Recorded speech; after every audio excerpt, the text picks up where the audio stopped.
오늘은 예수님의 비유 11번째 시간이고요.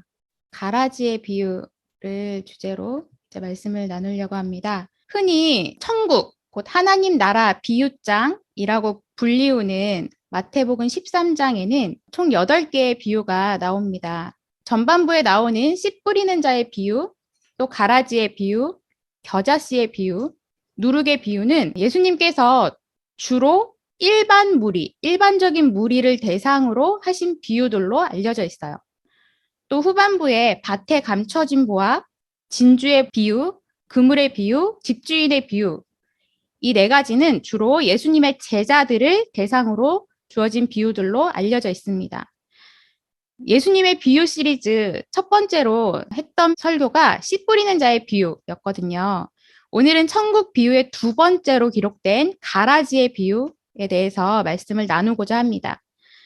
8개의 비유 중에서 가라지의 비유는 특이하게도 씨 뿌리는 자의 비유와 함께 예수님이 직접 비유의 해석을 해주신 비유예요. 앞서 보았듯이 가라지의 비유는 예수님께서 특정 대상이 아닌 일반적인 무리를 향해서 하신 비유입니다. 하지만 비유의 해석, 곧 비유가 의미하는 바가 무엇인가를 듣는 대상은 오직 예수님의 제자들이었어요. 우선 비유 본문을 이야기가 전개된 순서대로 따라가면서 이제 살펴보려고 합니다. 24절의 상반절에는 예수께서 그들 앞에 또 비유를 들어 이르시되 라고 이렇게 비유가 이렇게 시작이 돼요. 이것은 예수님께서 본문의 비유를 말씀하실 때 동일한 청중에게 이미 다른 비유를 말씀을 하셨고 그들은 그 비유를 알고 있음을 말해줍니다. 이는 본 비유가 앞서 등장한 그 씨 뿌리는 자의 비유와 전혀 상관없는 것이 아니라 어떤 식으로든 연결이 되고 있음을 암시해 주는 것이기도 해요. 이것은 또한 본 비유 뒤에 이어지는 다른 비유들도 마찬가지입니다. 물론 그렇다고 해서 마태복음 13장에 수록된 8개의 비유가 전부 한 날, 한 장소에서 또 동일한 청중을 대상으로 전해진 말씀이라는 것은 아닙니다. 마태복음의 저자인 마태가 성령의 인도하심 가운데 예수님께서 하셨던 여러 말씀들 중에서 천국, 곧 하나님 나라에 대한 주제를 가진 8편의 비유 말씀을 추려내어 의도적으로 배치하여 수록한 것으로 보아야 한다는 거예요. 왜냐하면 마태복음은 예수 그리스도께서 다윗의 가문에서 나신 메시아이시며 유대인의 왕이시며 구약의 예언을 성취하신 임마누엘, 곧 우리와 함께 하시는 하나님이심을 증거하기 위해 이 마태복음이 기록되었기 때문입니다. 24절 하반절을 보면 천국은 좋은 씨를 제 밭에 뿌린 사람과 같으니 라고 기록되어 있어요. 씨 뿌리는 자의 비유에서와 마찬가지로 당시 유대인들에게 매우 익숙하고 친숙한 소재인 씨를 뿌리는 내용을 담고 있습니다. 그리고 이 구절은 특별히 본 비유가 천국, 곧 하나님 나라에 관한 내용이라는 것을 명확히 알려주고 있습니다. 25절, 사람들이 잘 때에 그 원수가 와서 곡식 가운데 가라지를 덧뿌리고 갔더니 사람들이 자고 있는 동안 원수가 와서 곡식, 세번역 성경에는 밀이라고 번역되어 있어요. 이 곡식 가운데 가라지를 뿌리고 갔습니다. 몰래 와서. 가라지로 번역된 헬라어 지자니오는 보통 잡초나 가라지로 번역되는 독보리라는 식물을 가리킨대요. 독보리는 초기 단계에는 잎이 가늘고 밀과 흡사해서 구분하기 어렵고 또 독을 갖고 있어서 식용으로 먹을 수 없는 식물이라고 해요. 한마디로 아무 쓸데없는, 아니 오히려 곡식이 자라고 결실을 맺는 것을 방해하는 그런 잡초에 불과한 풀입니다. 종들이 주인의 밭에 품질이 좋은 밀 씨앗을 파종한 이후에 원수가 밤중에 몰래 와서 가라지를 밀 가운데 확 뿌렸기 때문에 그 밭에서 자라는 밀 가운데 가라지가 섞이게 되었어요. 26절과 27절 싹이 나고 결실할 때에 가라지도 보이거늘 집주인의 종들이 와서 말하되 주여 밭에 좋은 씨를 뿌리지 아니하였나이까? 그런데 가라지가 어디서 생겼나이까? 라고 말합니다. 싹이 나고 열매가 생기면서 밀 가운데 섞여 있던 가라지의 모습이 점차 드러나기 시작합니다. 가라지는 처음에는 보이지 않고 싹이 나고 결실할 때가 되어서야 이제 발견이 된 거예요. 종들은 가라지가 있는 것을 발견하고는 깜짝 놀랐습니다. 자신들은 분명 품질이 좋은 밀 씨앗을 심었는데 도대체 가라지가 어떻게 생기게 된 것인지 의문이 들었던 거예요. 물론 그 잡초는 어느 밭이나 생길 수 있죠. 하지만 생각보다 너무나 많은 양의 가라지들이 막 뒤섞여 있었던 거예요. 비유 속 이런 상황은 앞서 기록된 씨 뿌리는 자의 비유에서 초반의 그 부정적인 분위기가 후반부에서 풍성히 열매 맺는 긍정적인 결과로 반전된 것과는 정반대의 모습으로 나타나요. 종들은 좋은 땅에 뿌려진 씨가 30배, 60배, 100배 놀라운 양의 결실을 맺는 것처럼 그들이 밭에 뿌린 좋은 씨가 건강하게 자라서 많은 곡식을 맺기를 기대했겠죠. 그런데 그와는 반대로 일반적인 경우보다 훨씬 많은 양의 가라지가 섞여 자라고 있었기 때문에 놀란 것으로 보입니다. 28절에 주인이 이르되 원수가 이렇게 하였구나. 종들이 말하되 그러면 우리가 가서 이것을 뽑기를 원하시나이까? 종들은 몰랐어요. 하지만 주인은 알았어요. 가라지와 관련해서 일어난 모든 일을 이미 알고 있었던 거예요.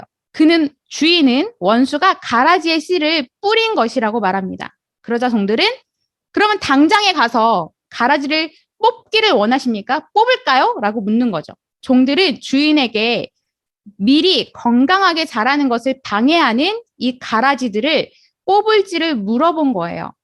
농사를 짓는 자로서 당연한 생각이었죠. 29절에 주인이 이르되 가만두라. 가라지를 뽑다가 곡식까지 뽑을까 염려하노라 라고 말합니다. 그러나 주인은 가라지의 존재는 분명 해가 되지만 가라지를 뽑으려고 할 때 곡식까지 뽑힐 수 있는 위험이 있음을 얘기한 거예요.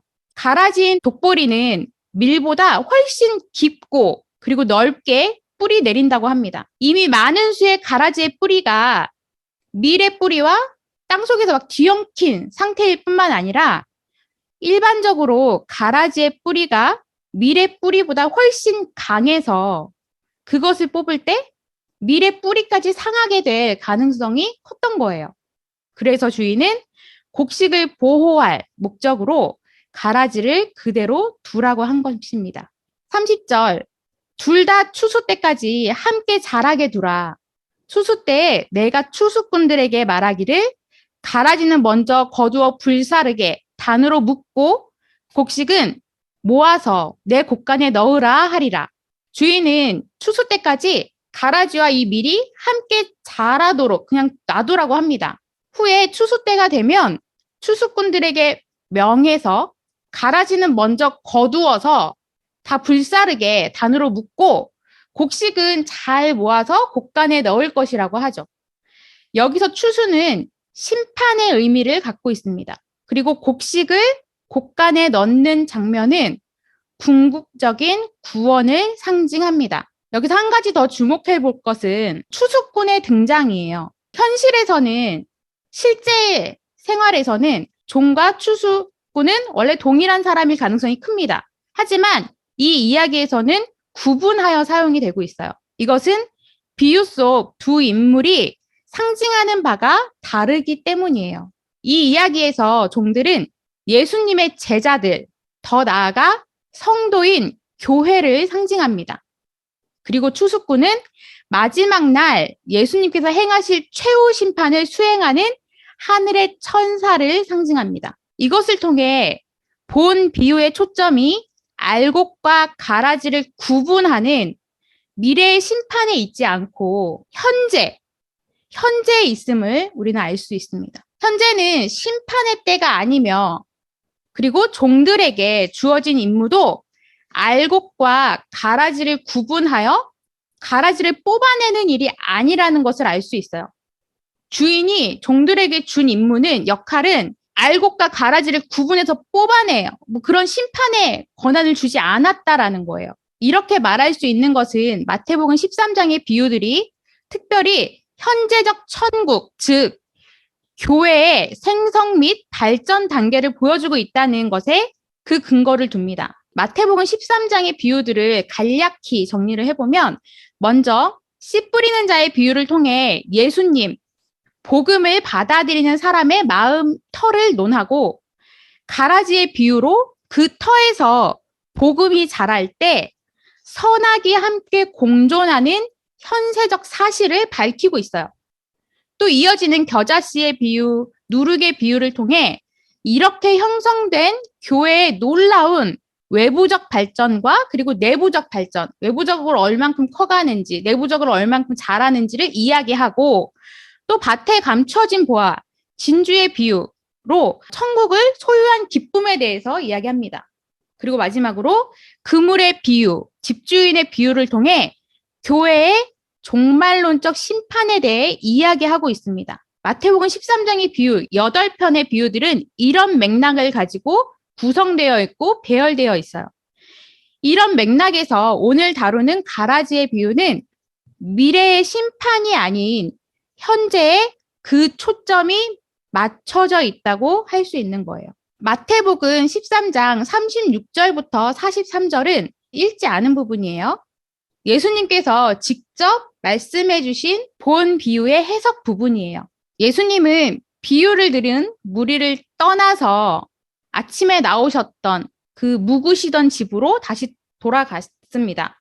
함께 돌아온 제자들은 이 가라지의 비유의 의미를 설명해 달라고 예수님께 요청해요. 여기서 우리는 비유는 일반 무리를 위한 것이며 비유의 해설은 제자들을 위한 것임을 다시 알 수 있습니다. 36절을 보면 이에 예수께서 무리를 떠나사 집에 들어가시니 제자들이 나와 이르되 밭의 가라지의 비유를 우리에게 설명하여 주소서라고 되어 있어요.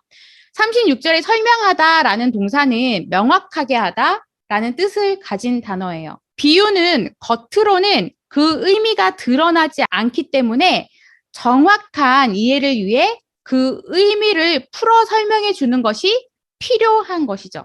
다시 말해 제자들이 하늘나라의 비밀, 곧 계시를 깨닫는 과정은 초자연적인 능력에 의해서가 아니라 예수님의 설명, 해설 또는 해석에 의해서 이루어진다는 것을 우리는 주목해 볼 필요가 있어요. 이것은 오늘날 우리가 성경을 바르게 이해하고 알기 위해 반드시 복음 공부와 교리 공부가 필요한 이유이기도 합니다. 37절부터 39절의 비유에 대한 예수님의 설명은 이 이야기에 나오는 다양한 요소의 그 상징적 의미를 규명하는 어떤 사실을 자세히 따져서 밝혀주는 용어풀이로 시작을 합니다. 각 요소에 대한 규명은 뭐뭐요 또는 뭐뭐이요라는 단순 동사로 표현되는데 이런 식으로 표현된 동사는 그것이 무엇을 상징하는지를 보여주고 있어요. 이제 한 절씩 볼게요. 37절 좋은 씨를 뿌리는 이는 인자요. 여기서 씨 뿌리는 자는 비유 이야기 자체 그 앞부분에서는 규명되지 않았어요. 하지만 여기서 인자로 서던됩니다. 씨, 곧 천국의 아들들 또는 하나님의 아들들. 이 씨를 뿌리는 존재는 하나님이신데 여기서는 인자가 그 하나님의 역할을 합니다. 또한 인자는 41절과 42절에서 종말론적 역할, 곧 심판의 역할을 수행할 것이며 이 역할 역시 하나님에게 속한 권한이에요. 심판의 권한은 오직 하나님께 있잖아요. 이는 마태복음이 예수님을 그리스도로 구약에 예언된 다윗의 후손으로 오실 메시아로 유대인의 왕으로 선언하는 것과 일맥상통합니다. 38절 밭은 세상이요 좋은 씨는 천국의 아들들이요 가라지는 악한 자의 아들들이요. 여기서 밭은 세상이고 이 세상 코스모스는 일반적으로 피조 세계 그리고 인류 사회를 가리키는 용어입니다. 천국의 아들들인 좋은 씨는 악한 자, 곧 사탄의 아들들, 마귀라고 표현되어 있죠. 가라지와 대조를 이루고 있어요. 여기서 천국의 아들들은 세번역 성경에서는 그 나라의 자녀들로 번역하고 있습니다. 곧 예수님을 통해 시작된 그 나라의 자녀들은 예수님의 메시아적 사역에 긍정적으로 반응하는 자들 또는 천국의 비밀을 깨달은 자들, 곧 선택받은 하나님의 백성된 자들을 가리킨다는 거예요. 39절과 40절, 가라지를 뿌린 원수는 마귀요, 추수 때는 세상 끝이요, 추수꾼은 천사들이니 그런즉 가라지를 거두어 불에 사르는 것 같이 세상 끝도 그러하리라. 원수는 마귀 곧 사탄이며 앞서 살폈던 것처럼 추수 때는 세상의 끝, 곧 최후의 심판을 상징하며 추수꾼은 천사들을 가리킵니다. 41절과 42절에 그 나라에서 모든 넘어지게 하는 것과 또 불법을 행하는 자들을 거두어내어 풀무불에 던져 넣으리니 거기서 울며 이를 갈게 되리라. 이 구절에서 모든 넘어지게 하는 것과 불법을 행하는 자들은 곧 악한 자의 아들들을 가리키며 이 구절은 세상 끝날 이루어질 심판에 대한 언급입니다. 43절의 상반절을 보면 그때의 의인들은 자기 아버지 나라에서 해와 같이 빛나리라 라고 기록되어 있어요. 여기서 의인들은 제자들뿐 아니라 과거와 현재와 미래의 하나님의 참된 백성들을 모두 포함하는 말이에요. 이 비유에서 집주인의 곳간에 거두어들인 자로 묘사된 의인들의 그 궁극적인 지위는 매우 영광스러운 언어로 표현되고 있습니다. 뭐라고 되어 있죠?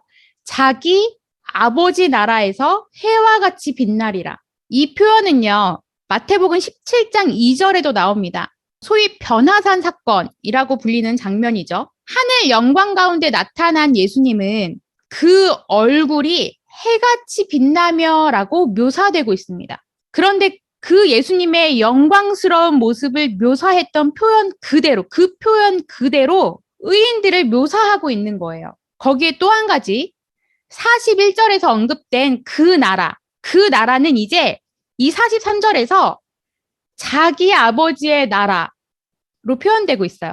그 나라는 예수님의 아버지의 나라라는 의미죠. 근데 예수님의 아버지의 나라가 아니라 자기의 아버지, 곧 의인, 다시 말해 나의 아버지의 나라라는 표현인 거예요. 나의 아버지의 나라라는 것은 무슨 말이죠? 세상 끝날에 도래할 그 영원한 나라에서 의인들이 가지게 될 궁극적인 지위는 하나님의 자녀, 하나님의 아들이라는 것입니다. 43절 후반절, 귀 있는 자는 들으라. 예수님께서는 귀 있는 자는 들으라 라는 이 말씀으로 본 비유의 해석을 마무리합니다. 모든 사람이 들을 귀가 있는 것은 아니며 계시를 받아들일 수 있는 사람에게만 주어진다는 거예요. 이것은 예수님께서 비유를 통해 말씀하신 이유이기도 하죠. 예수님이 분명히 밝히셨어요. 오직 선택받은 하나님의 백성된 자에게만 하나님이 지혜와 계시의 영을 부어주신 자들에게만 그 계시를 열어 복음을 알아듣게 하신다는 것입니다. 이 비유에서 자기 밭에 좋은 씨를 뿌리는 사람과 예수님은 동일시 됩니다. 예수님은 자기의 종들이 가라지를 추수 때가 되기 전 조기에 뽑아버리는 것을 반대하세요. 반대하고 자신의 재림 때인 추수 때까지 기다리라고 말씀하십니다. 이것은 당시 유대인들이 가지고 있던 천국에 대한 이해와는 사뭇 다른 것이었어요. 예수님 당대의 대다수의 유대인들은 그때가 어떤 상황이었죠? 수백 년 동안 로마의 식민지를 당하고 있던 그 시대였어요. 그 유대인들이 갈망하고 기대하는 것은 무엇이었죠? 그 식민지 아래서 자유롭게 되는 것이죠. 그것을 그들은 구원이라고 생각을 했어요. 그래서 그 유대인들은 메시아가 올 때, 그리고 그를 통해 천국이 오게 될 때는 그 즉시, 메시아가 이 땅에 오는 그 즉시 선과 악, 신앙과 불신앙, 거룩과 속된 것, 또 하나님의 백성과 이방 백성, 의인과 죄인이 아주 선명하게 날카롭게 구분되고 이 전자에 관해서는 상급과 보상이, 후자에 관해서는 무서운 심판이 주어져야 한다고 보고 있었어요. 이것이 그들이 갖고 있는 천국에 대한 이해였습니다.